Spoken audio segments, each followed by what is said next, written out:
battle chips are not so much useful in the main story of the game, but are far more useful in multiplayer net battles. It's Catcher and Mindbender.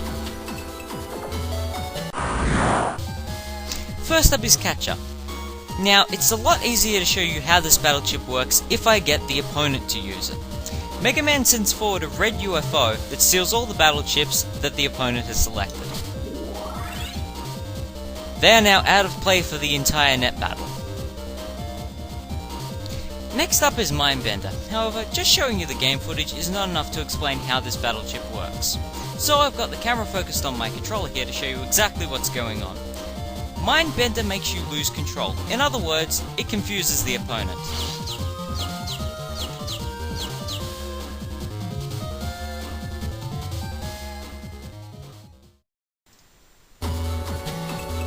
One of the most important things to do in a net battle is not to forget to heal yourself if you need to. And when you're in a situation like that, the Recovery series is your best friend. First up is Recovery 10. Note that unlike the first game, recovery chips no longer stop time when they're used. Then there's Recovery 30. Recovery 50. Recovery 80, Recovery 120, Recovery 150, Recovery 200, and Recovery 300.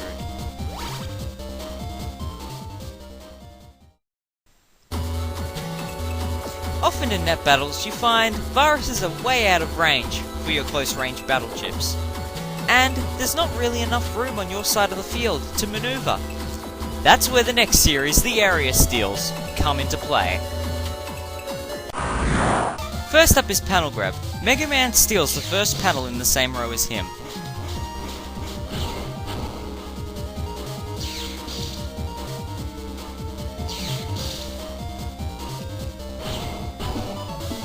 And then there's AreaGrab, or AreaSteal, which steals the first column of the enemy side of the field.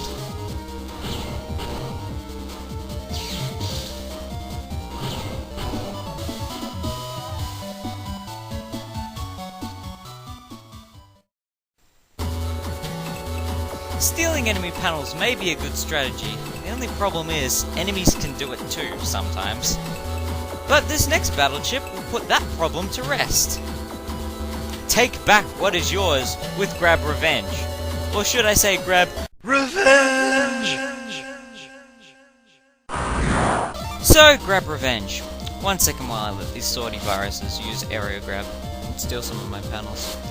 GrabRevenge punishes viruses for stealing panels by damaging them for 30 damage each for every panel stolen. So, 3 panels stolen, 90 damage.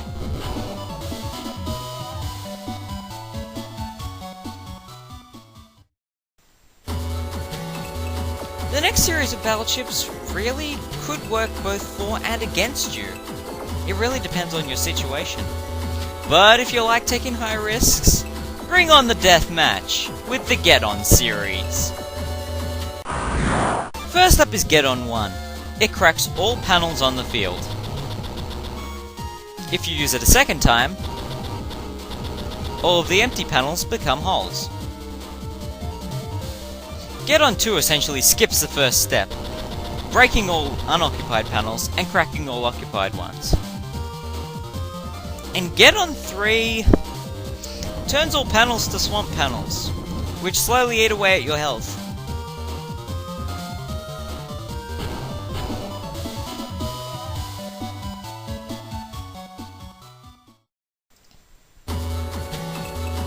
Sometimes, whether you'd like to admit it or not, the best strategy is to run away. And that's exactly what this next battle chip allows you to do. Despite the fact that in this game, it's kind of redundant. Time to throw in the towel with the Escape battle chip.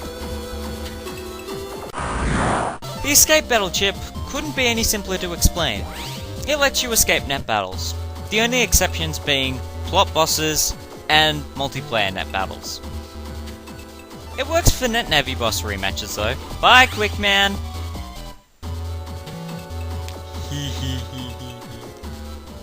But the thing is, in this game, the escape battle chip is redundant because MegaMan has a built-in escape module.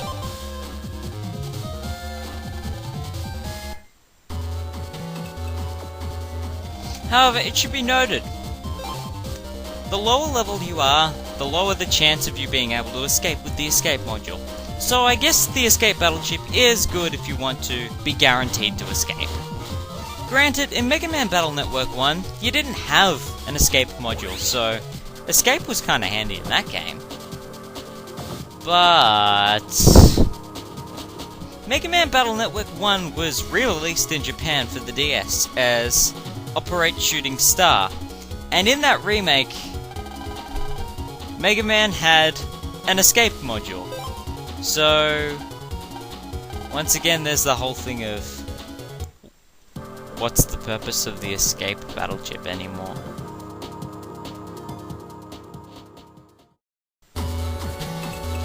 When there are holes littering the battlefield, there's usually one of two options you can take. You can float over them, or you can repair them. And that's exactly what the AirShoes and Repair battle chips do.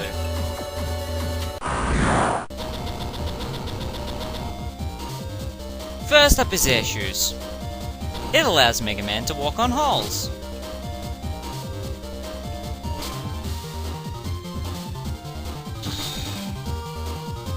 But once he steps off the holes, he can't walk on them anymore. There's Repair. It fixes all panels on your side of the field. But not just holes. Panel changes, cracked panels, anything. Well, almost everything. If they're permanent holes like this, they stay permanent.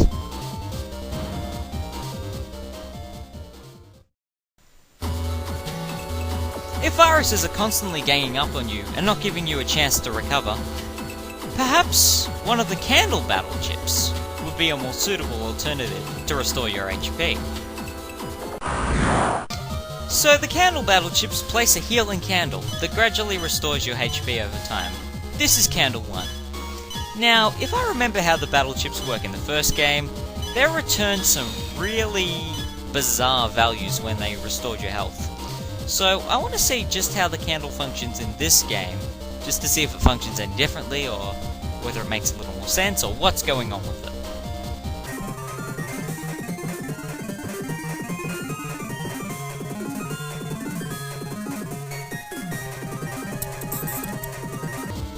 It still seems to be doing pretty good. It might actually get me back to full health. Oh, wait, hang on. 840... It restored 749 HP? That is... What? That is a kooky amount of HP. Why not 750 or all of it or less? I mean, this is Candle 1. Candle 1! Now, given how much HP Candle 1 restored, I doubt I can get my HP low enough to show how much Candle 2 restores. But here's the thing. Candle 2 does not really function any differently to Candle 1. If anything, it just looks like a recolor that heals health at exactly the same rate.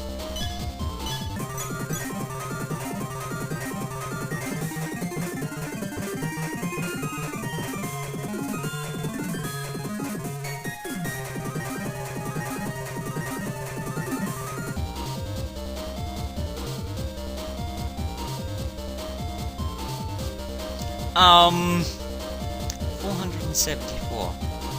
That restored 374 health. That did less than Candle 1. Less than Candle 1. Less. Candle 2 is useless by comparison. Oh, this is making no sense. Alright, Candle 3. Let's see how much HP this restores. And it seems to be healing at exactly the same rate as Candle 1 and 2. If not slightly slower? Wow, this is just getting weirder and weirder. Alright, let's see how much this one can do.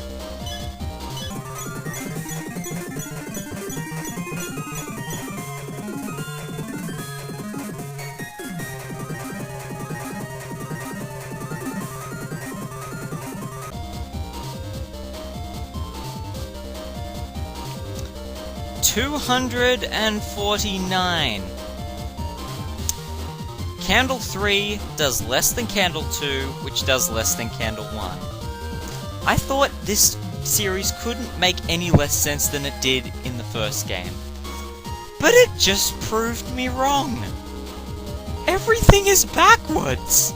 Candle 1 is the best, and Candle 3 is the worst.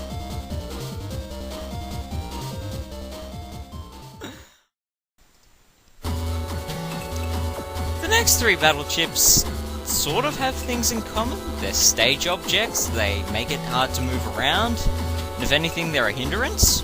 But beyond that, not much else. Time to look at RockCube, Prism, and Guardian, or the blocking of enemies in the way so they can't move around battle chips. We'll just call them the Block series for now. First up is RockCube.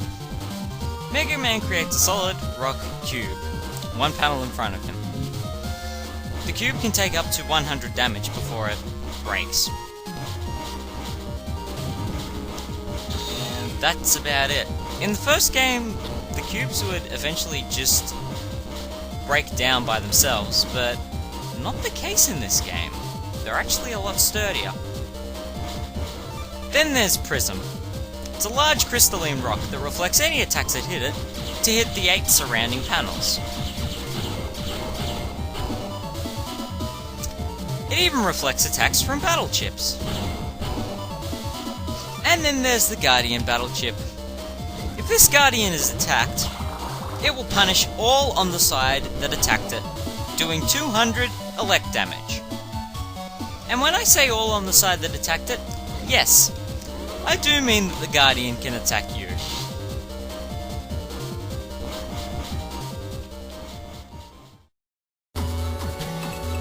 Sometimes a strategy may require all viruses to be up the front or up the back, and with a little gust of wind in the appropriate direction, that can easily be arranged, with the help of the Fan series. First up is wind. MegaMan creates a wind box that blows enemies towards the back of the enemy area, while Fan summons a vacuum fan that sucks enemies towards the front.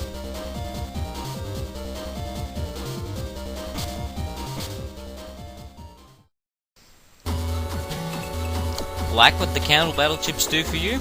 Well, there's a battle chip that does the opposite for enemies. Invoke the wrath of the gods with the poison Anubis. The Anubis slowly drains the enemy's HP with a poison mist. It's similar to Poison Face and Poison Mask, except it affects the entire enemy area.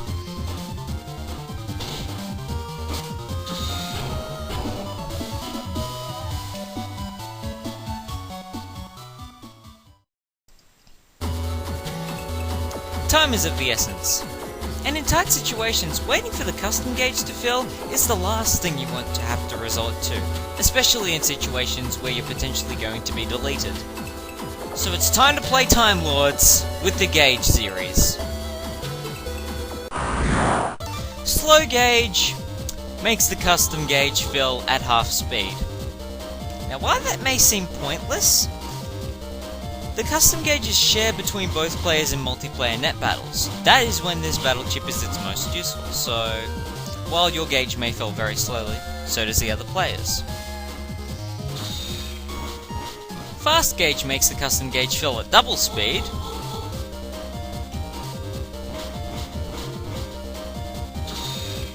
and FullCustom fills the custom gauge instantly.